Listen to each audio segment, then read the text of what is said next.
বন্দে মাতরম। আমি লক্ষ্য করছি এ ভারতবর্ষ আমাকে আমার ক্ষমতা দেওয়ার জন্য তারা অত্যন্ত উদ্গ্রীব হয়ে আছে। কিন্তু আমি ভারতকে বলছি, ভারতের এক মহান উৎসব আগামী 15ই আগস্ট। কাশ্মীর থেকে কন্যাকুমারী, নানা ভাষা নানা জাতির দেশ এই ভারতবর্ষ। তারা 15ই আগস্ট উদযাপন করার জন্য সারা বছর যে অপেক্ষা করে থাকে, তাই আমি ভারতবর্ষকে 2026 সালের 15ই আগস্ট এই উৎসব পালন করার জন্য সময় তাদের দিচ্ছি। তবে সেই সঙ্গে ভারতকে বলছি, 15ই আগস্ট শেষ হওয়ার 1 অথবা 2 দিনের মধ্যে আপনারা আমার ক্ষমতা আমাকে প্রদান করবেন। আমি বলছি শ্রী তারেক রহমানকে, আপনি বাংলাদেশের ইতিহাস বাস্তবতা সম্পর্কে কোনো খোঁজ খবরই রাখেন না। আপনি বাংলাদেশের ইতিহাস দেখেছেন? 1982 সালের 25শে মার্চ থেকে বাংলাদেশ 2 ভাগে বিভক্ত হয়েছে, বাংলাদেশ এবং বঙ্গভূমি নামক 2টি রাষ্ট্র। আপনি গায়ের জোরে আমার খুলনা, যশোর, বরিশাল, ফরিদপুর, পটুয়াখালী, কুষ্টিয়ার মাটিকে আপনি দখল করে রেখেছেন। মনে করেন তো আপনার সেই দিনের কথা। 2001, 2, 3 সাল আপনার মা ছিলেন বাংলাদেশের প্রধানমন্ত্রী। তখন খালেদা জিয়ার সেই প্রধানমন্ত্রিত্বকালে আপনি সারা বাংলাদেশে আমার অসংখ্য হিন্দু ভাই বোনের উপরে যে অত্যাচার আপনি করেছিলেন, মনে করুন তো সেদিনের কথা। ভোলা, পটুয়াখালীতে আমার হিন্দু নারীর উপর যে অত্যাচার আপনি করেছিলেন, ইতিহাসে তার কোনো সাক্ষী কি আছে? তাই আপনাকে আমি সময় দিচ্ছি, আগামী 15ই আগস্টের মধ্যে আমার যশোর ক্যান্টনমেন্ট আপনি খালি করুন। বর্ডার গার্ড বাংলাদেশকে আমার সীমানা থেকে সরিয়ে পদ্মার ওপার আপনি নিয়ে যান।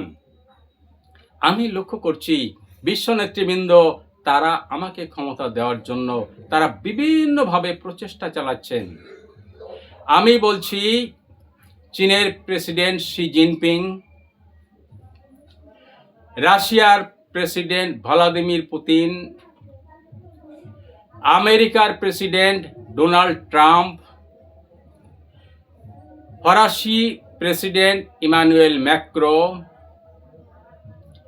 ইসরায়েলের প্রধানমন্ত্রী বেঞ্জামিন নেতানিয়াহু, আপনারা অথবা আপনাদের প্রতিনিধি আগামী 15ই আগস্টের মধ্যে আপনারা অবশ্যই সিদ্ধান্ত নিন। যে কোনোভাবে হোক আপনাদের ঘোষণা করতেই হবে, কারণ এই রহস্যের জাল আর রাখা যাবে না। পরিষ্কার করতেই হবে আগামী 15ই আগস্টের পরই। আপনারা যে বঙ্গভূমিকে সমর্থন করেন, এ কথা পরিষ্কার করতেই হবে আপনাদের, এবং সঙ্গে সঙ্গে আপনারা বলবেন বঙ্গভূমিকে আপনারা যেমন সমর্থন করেন, বঙ্গভূমি স্বাধীন হওয়া উচিত। আমি বিশ্বের নেতৃবৃন্দকে যেমন বলছি, তেমনি ভারতবর্ষকেও আমি বলছি যে আপনারা সমস্ত রকমভাবে সহযোগিতা করবেন আমার এই বঙ্গভূমি দখলের জন্য। আমাদের জাতির পিতা শ্রী নিত্যানন্দ ব্রহ্মচারী মহাশয়কে আমি বলছি, আগামী 15ই আগস্টের মধ্যে যে দায়িত্ব আপনাকে আমি দিয়েছিলাম, অর্থাৎ মিত্র সেনাদের সংগ্রহ করার জন্য, আগামী 15ই আগস্টের মধ্যে আমার মুক্তি সেনা এবং মিত্র সেনাদের সংঘবদ্ধ করার কাজ আপনি সম্পন্ন করবেন।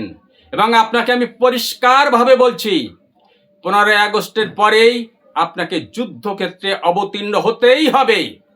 এবং মনে রাখবেন, এই যুদ্ধ যেন কোনো অবস্থাতেই 3 দিনের বেশি বিলম্বিত না হয়, তার জন্য সমস্ত প্রক্রিয়া আপনি 15ই আগস্টের মধ্যে সম্পন্ন করবেন। আমি কখনো জানিনি, জানার চেষ্টাও করিনি 15 আগস্ট শেখ মুজিবুরকে যে হত্যা করেছিল এই বাংলাদেশে, তার সামান্যতম কোনো খবর ভারতের কাছে ছিল কিনা? তবে বিশ্ববাসী এই ঘটনা দেখেছে। 1971 সালে ওই বাংলাদেশ সৃষ্টি করার পর শেখ মুজিবুর রহমান বাংলাদেশের মাটিতে গিয়ে ভারতের সামান্যতম অংশীদারিত্ব ওখানে তিনি রাখলেন না। ভারতকে সম্পূর্ণরূপে ওই বাংলাদেশ থেকে তিনি সরিয়ে দিয়েছিলেন। আজ শেখ হাসিনার যে অবস্থা, তার ঠিক ভাষাটা আমি এখানে ব্যবহার করতে চাই না। তবে আমি মনে করি না এই ভারতবাসী, ভারতের মিডিয়া, তাদের স্মৃতিশক্তি এতটুকু দুর্বল। কারণ তারা দেখেছে শেখ হাসিনার শাসনকালে ওই বাংলাদেশে একের পর এক মন্দির ভাঙা হয়েছে, নিঃশব্দে দাঁড়িয়ে দেখেছেন উনি। ভারতবাসী দেখেছেন ওই বাংলাদেশ সংসদে দাঁড়িয়ে বাংলাদেশকে ইসলামিক রাষ্ট্র ঘোষণা করার পক্ষে উনি সায় দিয়েছেন। 2024 সালে 5ই আগস্ট যখন বাংলাদেশ ছেড়ে এই ভারতের মাটিতে আসছেন, তখনও ভারতবাসী দেখেছেন উনি ভারতের কাছে কোনো আবেদন করেননি সাহায্যের জন্য, এমনকি ভারতে থাকার জন্য কোনো আবেদন করেননি। যে যে দেশের কাছে আবেদন করেছিলেন, দিল্লিতে যখন বিমান মাটি স্পর্শ করলো, 3 ঘন্টা শেখ হাসিনা ওই বিমানে বসেছিল। যখন দেখলো কোনো দেশ ওনাকে গ্রহণ করছে না, অগত্যা যা হওয়ার তাই হয়েছিল। আমি পশ্চিমবঙ্গের সরকার গঠনের সময় বুদ্ধদেব ভট্টাচার্য ছিলেন ক্ষমতায়। উনি অত্যন্ত ভদ্রলোক, আমার কোনো কাজে অসুবিধা হয়নি ওনার সময়ে।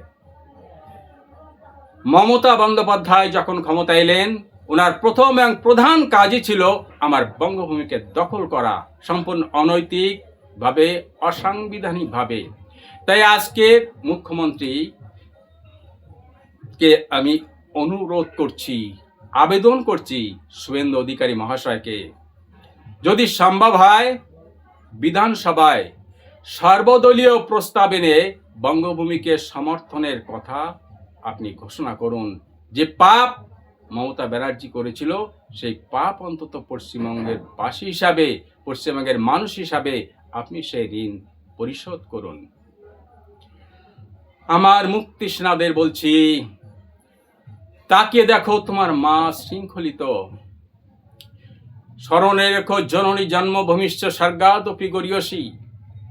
ওই মাটি তোমাদের জন্ম দিয়েছে, ওই মাটি তোমাদের বার্ধক্যের বারাণসী। মৃত্যুর পরে ঠাঁই হবে তোমাদের ওই মাটিতে। তাই ঝলকে ঝলকে বুকের তাজা রক্ত দিয়েও তোমরা এগিয়ে চলো, এগিয়ে চলো, এগিয়ে চলো। পদ্মার পাড় পর্যন্ত তোমাদের মাটিকে তোমাদের মুক্ত করতেই হবে। জয় বঙ্গ।